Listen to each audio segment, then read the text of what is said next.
30 days. Didn't he do it in Libya? Yes. Yeah. And By what law, happened to he's him? required to do all kinds of Nothing things, but he happened. completely and totally ignores the law. That's the law. Exactly. All he's gotta do is pick up the phone and say, yeah, go ahead and push the button and send them over.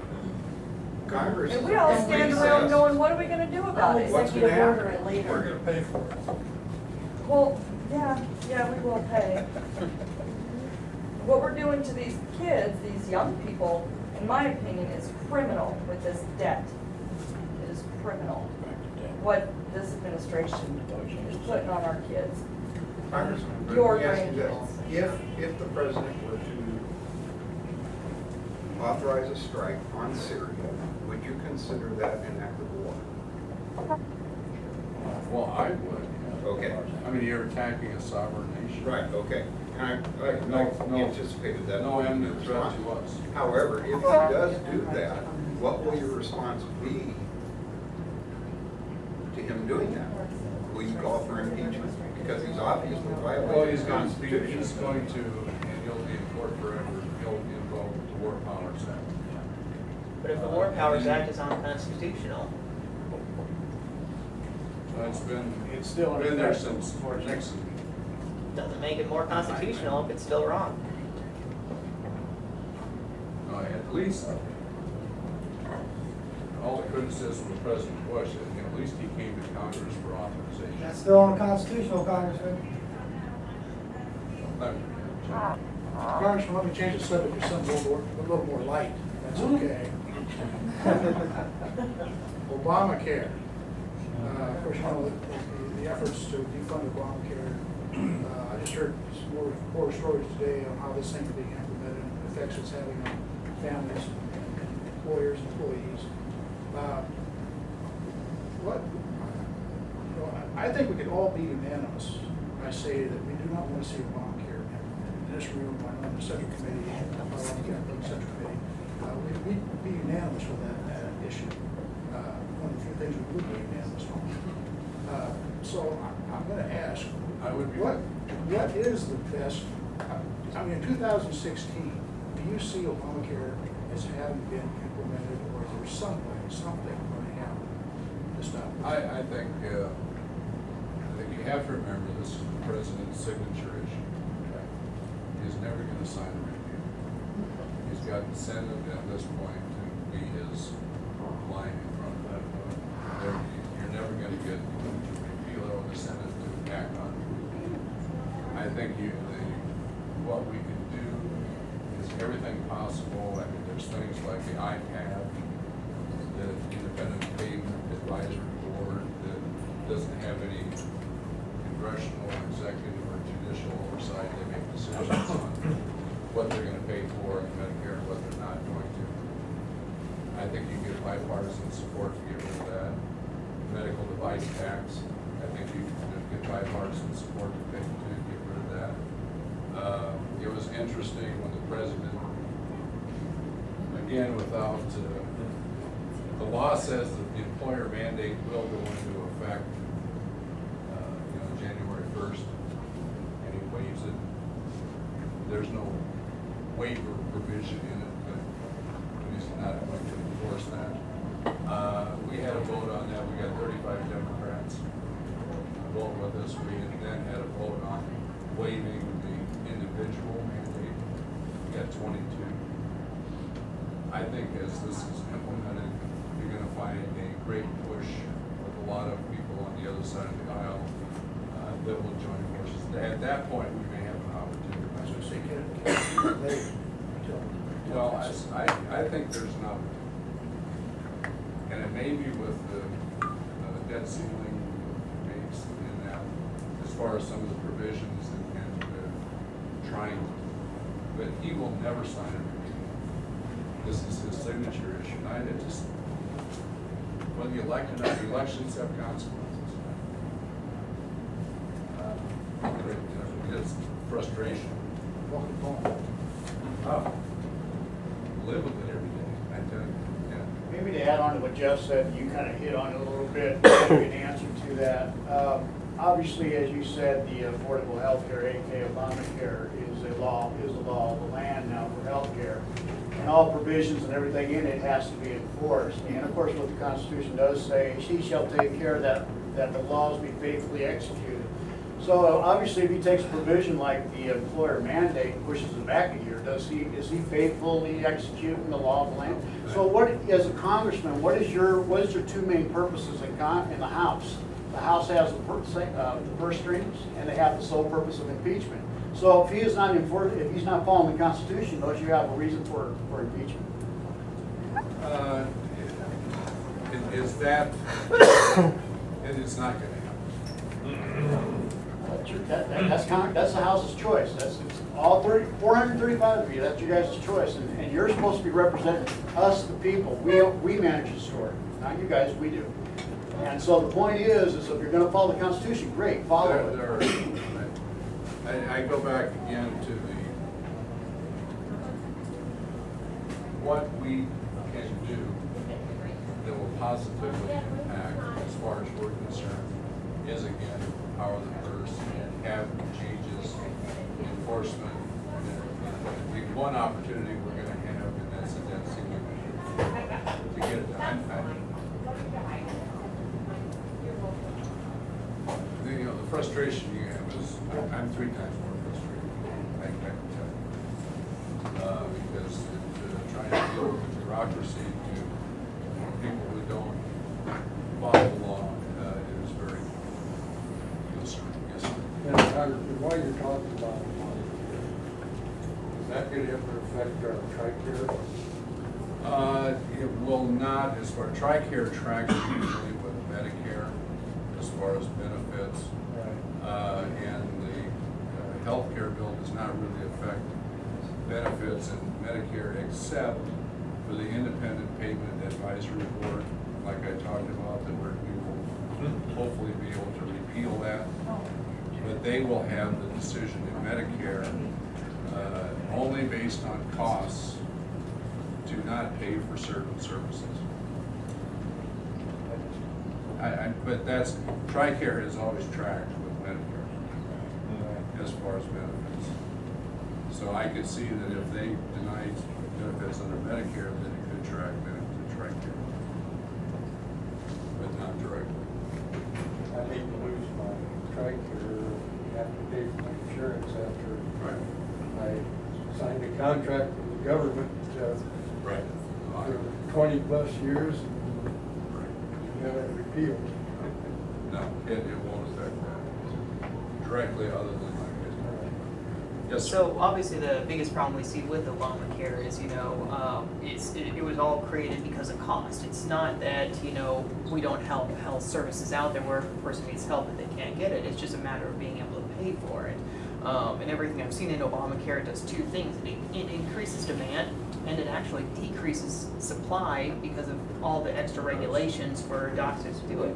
Well, economics 101 says if you decrease supply or increase demand, there's only one thing that's going to happen is prices are going to rise. What are the Republicans putting forward to, go the opposite direction to help increase supply of health services or to bring the prices down? Because obviously we can't really decrease demand except for, expecting people to take better health care of themselves. Okay. Well, what we had as the alternative when this was passed was basically insurance reform, where you could purchase across state lines. We would have a lot of the same benefits. Again, you'd have a pool for pre-existing conditions, caps, the younger people staying on policies and all that. But basically, opening up to competition. We have in Iowa, I think it's 84% of the health insurance is Blue Cross Blue Shield. Yeah. In essence, there's no competition.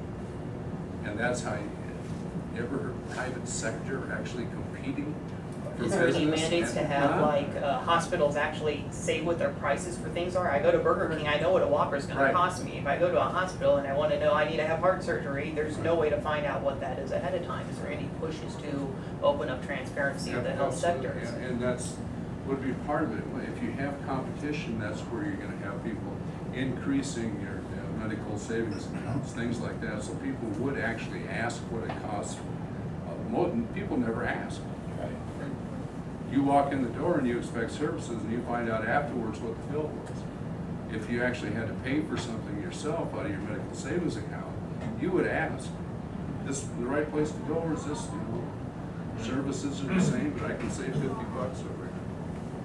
There's competition in that way, and actually, it may be what it make America what it is. It's like competition. People actually trying to provide better services at a lower price. And there are these other groups coming up with more of a concierge service where it's $20 a month, $30 a Right. month, $40 a month, where it's like a subscription like Sam's Club. Anything you go in, $10 copay on top of it. But a bunch of those have been shut down for acting like an insurance company. Is there any view to, you know, loosen the laws up on I those know so that it with can the operate? healthcare bill, they wouldn't be able to operate. The current healthcare law. Yes, Jeff? Congressman, bond rates are slowly creeping up. How concerned is Congress about that fact? Interest rates might be on the rise. It's a big concern. We got big debt. So, should we be really concerned? Some of us are very concerned about it. If we, you know, right now, our interest payments on the national debt is about $250 billion. And that has to be paid first before you send out a Social Security check. That is an obligation under the law. If we got up to average normal interest rates, that would be around $800 billion a year, close to what everybody pays in income tax to the federal government. We just don't pay interest. No, absolutely, and it's going to happen. And the interest rates are going to go up. We're all-time historic low interest rates. I mean, that 250 billion. And that's going to be a major problem as far as trying to balance the budget in the future. No. Yes. Yeah. The young lady. It's quite different, but I was reading in this morning's paper where the government paid out, I think it was 17 billion in crop subsidies due to the drought in 2012. I was wondering, with the rise in global temperatures and the increase in droughts, wildfires, that kind of thing, are you supportive of any kind of legislation to help reduce greenhouse gases? I think we all have to be very concerned with conservation and do everything we can for a clean environment. I'm not, we have to be very, very sensitive to that. I think what we're doing.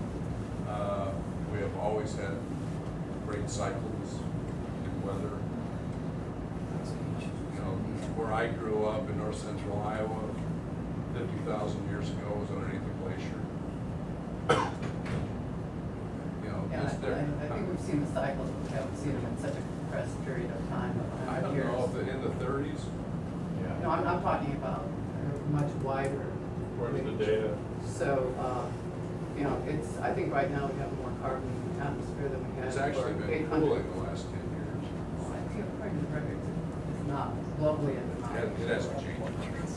I think it's changed quite a bit. I Okay. think that, you know, That's your I think opinion. 97% of all the Yeah, scientists that's agree why, that it's climate has almost changed. September. I'm more concerned about what Very cool. environmental sense.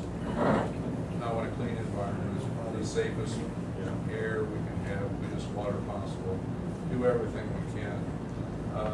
I will tell you some of the policies that are being put in place today as far as the war on coal. Last year,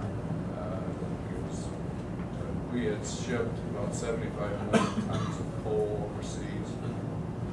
This year, we'll more than double that. It's going to places like China and India. When they burn it there, their factories, their electrical generation is 10 times dirtier than what it is here. We at least care about discharge. They don't. And they're going to be using that cheapest source of energy to compete in business. And the last time I checked, the smoke that comes out there eventually probably gets everywhere. I mean, our policies here are very, very detrimental, I think, environmentally. I was just looking at Mid-America, you know, they've invested 1.9 billion. Down in the coal plant. Yeah, I was talking to a guy there from Mid-America, and he was saying that they will be up to 40% wing capacity. So they retired, Right. I think, 7 of the old boilers. And they've done that, and I think it's pretty impressive that our rates have not gone up, and we're producing a lot more. I think we have the technology and the science to do this. I don't know why Well- we choose to not make more of them. Well, it is, and I will tell you, there's gonna be more pollution into the atmosphere under the policies of this administration than we've ever seen before, because of that coal in the US that will be produced and shipped overseas to places like China and India that don't care about clean coal. I'm just, that would be my, Cap and trade bill, so, you know, they You're are for trying to cap do and that. trade? No, I say India has, you know, so they, to just a blanket thing to say they're doing nothing, I think doesn't leave us with other jobs or something, regardless of what I'm concerned. I think I am. Thanks. Democrats are downstairs. Yeah. Oh, no. Yes, sir. Nice of you to point that out.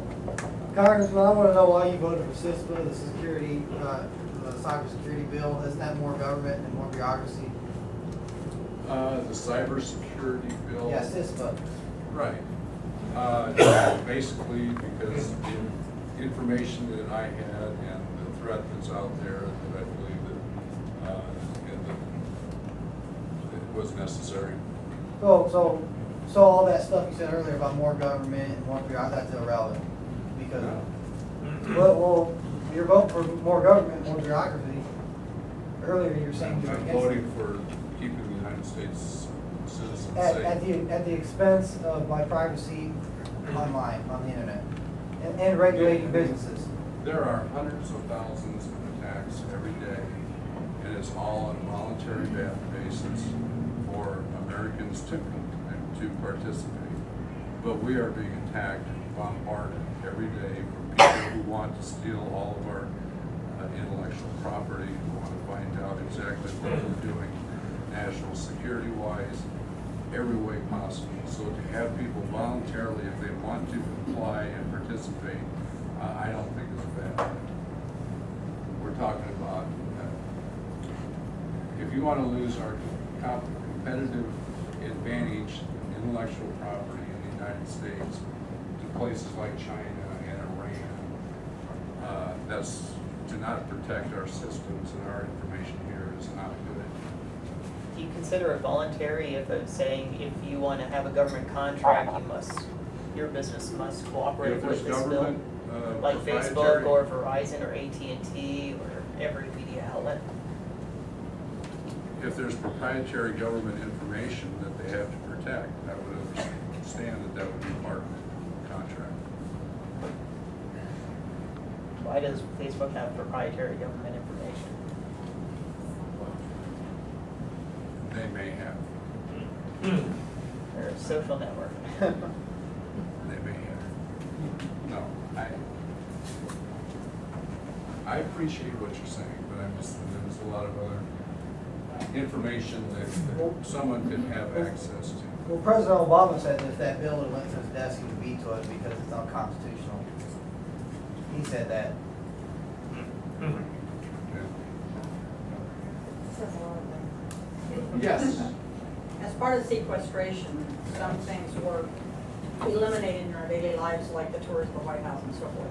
What was decided, how was it decided what was eliminated and what was not? And how many people, how much dollars did we save, did the country save by laying people off, or were they just shuffled among other departments? No, and there was real savings. It was a total of $85 billion, half of which came out of defense, the rest came out of other discretionary accounts. We exempted like the VA, or they did basically. And sequester was the president's idea, Graham Latham Hollings. They pulled out, they insisted on that in the Budget Control Act, believing, I think, that no one would ever let it actually happen. But no, there were real savings. I mean, defense, you had, it was basically the contractors primarily that were working like 4 days a week.